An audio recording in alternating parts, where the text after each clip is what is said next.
Russell Brand, BBC exposes. Hello, I'm H.G. Tudor. Previously, I've undertaken an analysis of Russell Brand by placing him under the Tudor scope to demonstrate why he is a narcissist. He has, latterly, faced a number of allegations about sexual misconduct, which he strenuously denies.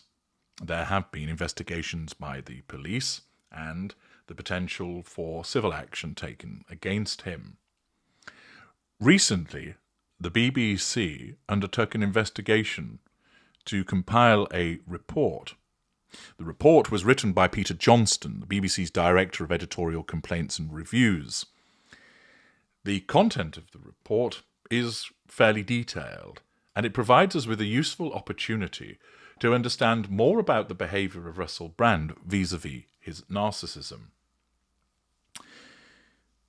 The report states that on the 19th of September 2023, the Director General announced that Mr. Johnston would lead a review into the BBC's handling of any complaints made about the conduct of Russell Brand during his engagement as a broadcaster by the BBC, in particular for Six Music and then Radio 2, between 2006 to 2008. These are my findings. There was an interim update on the 14th of November 2023. Then Mr. Johnson goes on to explain what the terms of reference are. I needn't go into all of that.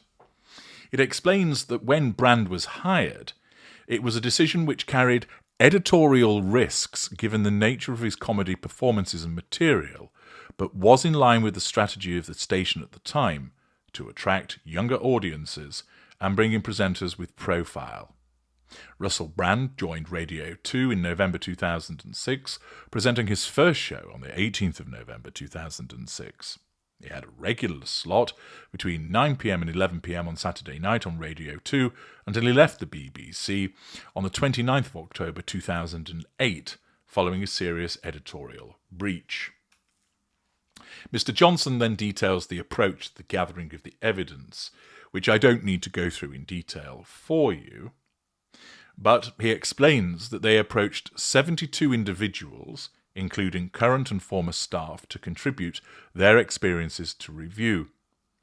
39 interviews took place, or rather 39 individuals were interviewed who chose to contribute to the review. So not everybody that was approached wanted to be interviewed. They've spoken directly to all of those who raised concerns about Russell Brand's behaviour, as well as to many of those who worked most closely with him during his time at Six Music and Radio 2.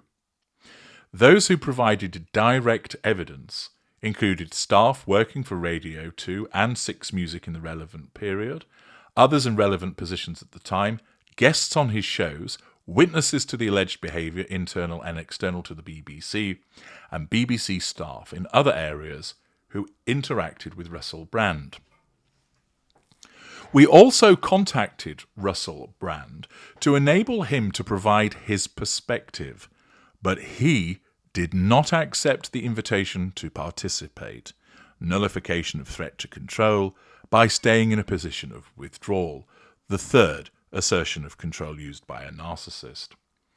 The BBC acknowledges that Russell Brand categorically denies all public allegations made against him, for example, on his YouTube channel. Although he declined our invitation to participate in the review, I nevertheless provided him and his solicitors with information about my proposed findings and invited any comments they wished to make.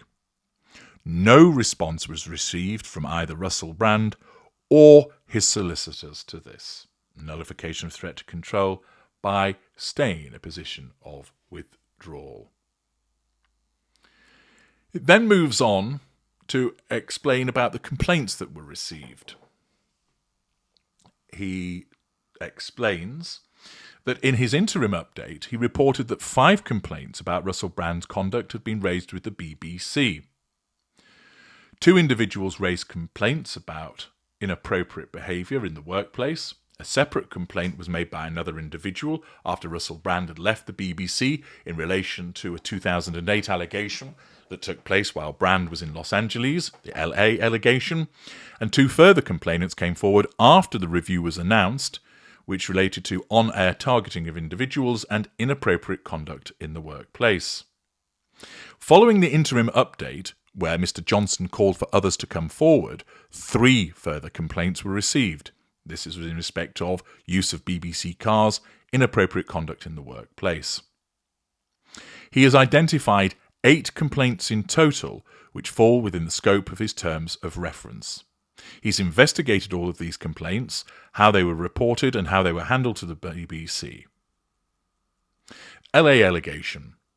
In June 2008, Russell Brand is alleged to have followed Olivia into a bathroom and shown his penis to her moments before he began pre-recording his radio show from the LA Bureau of the BBC. Inappropriate behaviour, absence of emotional empathy, sense of entitlement, lack of accountability. He then agreed on air with the apparently jokey suggestion made by another individual on air with him that he had exposed himself to a woman 25 minutes earlier. Olivia was not a BBC employee, but worked in the same building as the BBC. Mr. Johnson had spoken directly to Olivia as part of the review. She confirmed that she didn't complain to the BBC in 2008, but was encouraged to do so in 2019 by a BBC News staff member, and this was then escalated with the BBC through the news management chain. She didn't want to pursue it in 2008, thinking that she wouldn't be believed. She felt embarrassed and didn't want to raise it or talk about it, so instead treated it lightly when it came up. It was apparently fairly common knowledge in the LA Bureau of the BBC at the time and over subsequent years. It was often joked about, which is unacceptable for something so serious. Mr. Johnson, of course, as part of this, is looking at the response of the BBC to all of this, which isn't the purpose of my bringing it to you, so I'm not going to go into detail in relation to that. The fact is that there were clear failings by the BBC in relation to the progressing of these complaints and addressing them. The point is to demonstrate the actual behaviour of Russell Brand and how this is exposed by the BBC. In an interview on Channel 4's Dispatches programme broadcast on the 16th of September 2023, and a further interview on BBC's Radio 4 Woman's Hour on the 18th of September 2023, an individual named Alice, and pseudonyms are being used, said that she was in a relationship with Russell Brand for approximately 3 months when she was aged 16. Alice alleged that Russell Brand arranged for a chauffeured car provided by the BBC to pick her up from school and take her to his home on one occasion, and, on a previous occasion, that a BBC car took her from his home to her grandmother's. She spoke to Mr. Johnson undertaking the review. She confirmed she didn't raise anything with the BBC at the time. There was a review of the bookings and demonstrated that Brand had access to cars in a variety of ways. He had his own personal account with a private hire cab company, as well as cars booked for him by his agent and personal assistant. He also had access to taxis and minicabs which were booked for him via the BBC. It's clear that BBC production staff had to pre-book cars for Russell Brand, and he would not himself have had access direct to the BBC booking system. Alice confirmed that she did not see Russell Brand call cars himself, but they were booked for him. Her relationship with Russell Brand was when he was presenting his predominantly live show on Sunday mornings at Radio 6 Music, not Radio 2. Typically, Brand would have a taxi or minicab booked for him by the BBC for a Sunday. Alice confirmed that she recalls the car journey to her grandmother's house would have taken place on a Sunday, and she believes this was a car pre-booked by the BBC to take Russell Brand to his show, which he then told her to use instead to go to her grandmother's. Although the pickups and destinations for the journeys booked for Russell Brand by the BBC were predetermined, it's possible that Brand could have asked the driver of the taxi or minicab to drive an alternative route. Alice says that the car which took her to her grandmother's house was a chauffeur-driven car, and that she distinctly remembers the driver being smartly dressed, wearing a cap, and that the car and driver which took her from school was similar. One witness suggested that Russell Brand might have been given access to BBC management cars which were provided to a few senior BBC executives, and this might fit the description of a chauffeur-driven car. It's likely that both trips described by Alice, from Brand's home to her grandmother's, were cars pre-booked by the BBC. The fact is that there was misuse of these vehicles by Brand in relation to a young girl that he was having a relationship with, which again shows a sense of entitlement to treat a workplace asset in his own personal usage rather than ferrying him to his workplace, that he could use it to move around somebody that he was having a relationship with. The report also explains that Mr. Johnson heard a number of accounts of Russell Brand's unacceptable behaviour in or around BBC studios during his time at Radio 6 Music and Radio 2, and these were highlighted in press reports. The behaviour reported publicly includes urinating into cups or bottles while in the studio, throwing objects, allegations of sex on the premises, including with competition winners, and exposure while in the studio in front of staff and guests.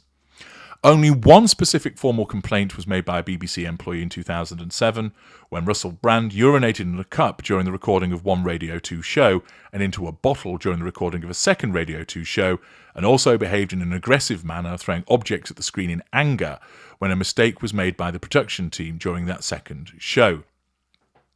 This exhibits, of course, a sense of entitlement, a lack of emotional empathy, and the potential manifestation of ignited, heated fury.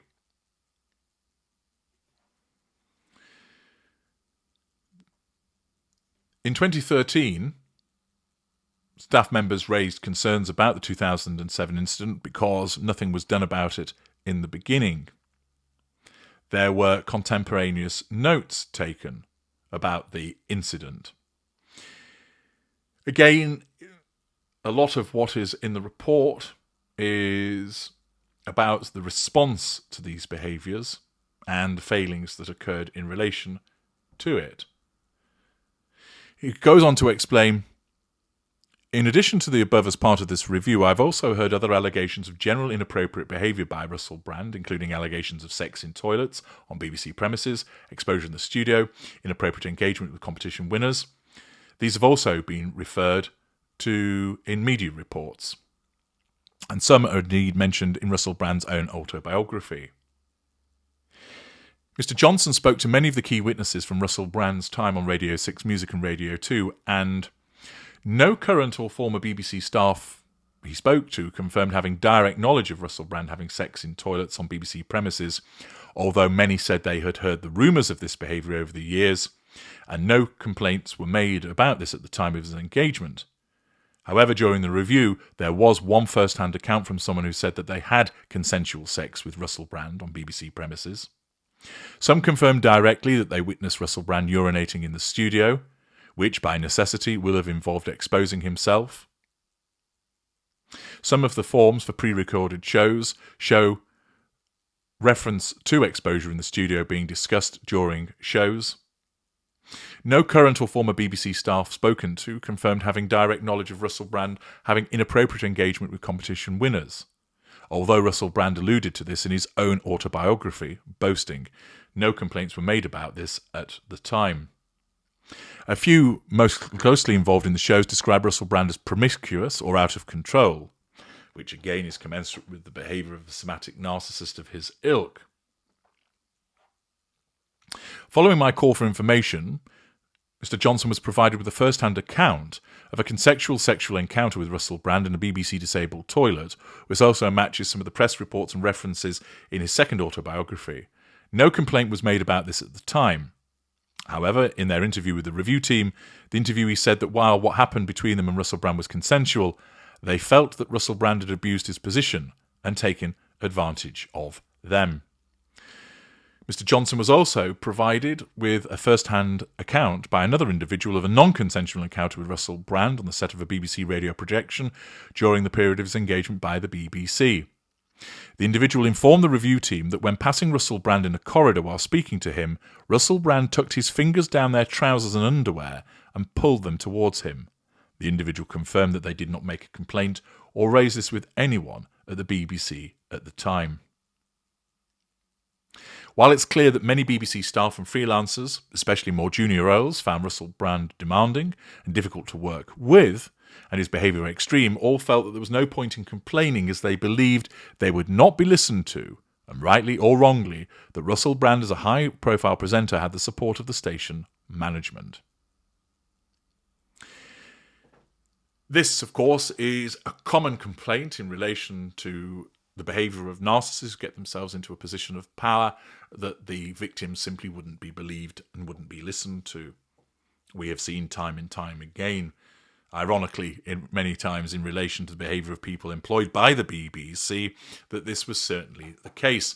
But it's not just exclusive to the BBC. We have seen in many instances people complaining about abuse, the abuse of position, the abuse of power, sexual abuse, physical abuse, emotional abuse, which has taken place from a high-profile individual at an organisation who is naturally attracted to that position by virtue of what it serves for their narcissism, and then demonstrating various aspects of their narcissism with regard to the treatment of people that are around them. The report continues by explaining that a number of incidents were raised in the media about him targeting individuals on air in an inappropriate way.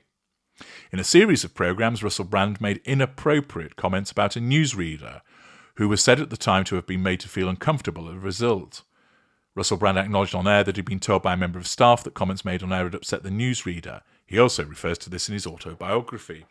This is demonstrative of a lack of emotional empathy, his sense of entitlement, and also the fact that he feels that it's appropriate for him to mention it again.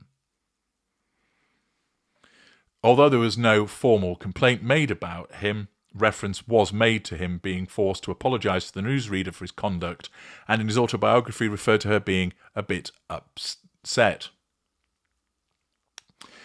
In there was a Jimmy Savile interview. Another on-air incident referred to in media reports involved an interview with Jimmy Savile in May 2007, in which Russell Brand made inappropriate comments during the interview, offering to send his female personal assistant to a meeting with Jimmy Savile naked.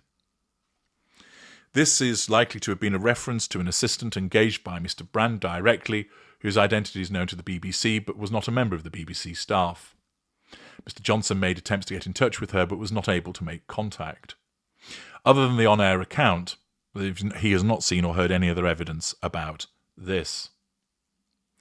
Once his review commenced, another individual came forward to alert us to a similar case of inappropriate on-air references language being directed at them during an interview on Russell Brand's show. The individual described how this made them feel uncomfortable, but they didn't want to complain at the time. They believed they wouldn't be taken seriously. It's evident that there were numerous incidences which are exposed further in relation to this about the behaviour. That it highlights that Russell Brand behaved inappropriately in respect of having sex on the premises, the way that he spoke to other people, the way that he spoke about other people, his physical interactions with people, and this report exposes those poor behaviours. As I explained, much of the report focuses on the response of the BBC in relation to the complaints when they were eventually raised and the failings in that regard. That isn't something that I'm analysing here because it's not pertinent to the narcissism of Russell Brand.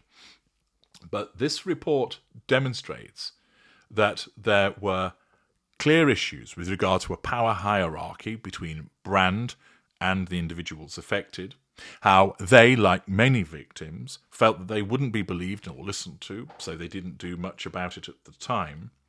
And it shows how, and has been seen in other instances, that the narcissist is able to behave with impunity as a consequence of their narcissism driving them to treat people with this sense of entitlement, lack of accountability, and absence of emotional empathy, and how this report highlights numerous instances where Brand engaged in inappropriate conduct towards other people, because they're simply objects to him which are to be used. Notwithstanding the findings of this report and review, Brand has declined to respond to it. He's not been involved in its creation, and he's not responded to it, preferring to assert control and nullify the threat to control by remaining silent and staying in a position of withdrawal. Nevertheless, a further report following investigation and evidence which highlights various aspects of the narcissistic behaviour of Russell Brand. I'm H.G. Tudor. Thank you for listening.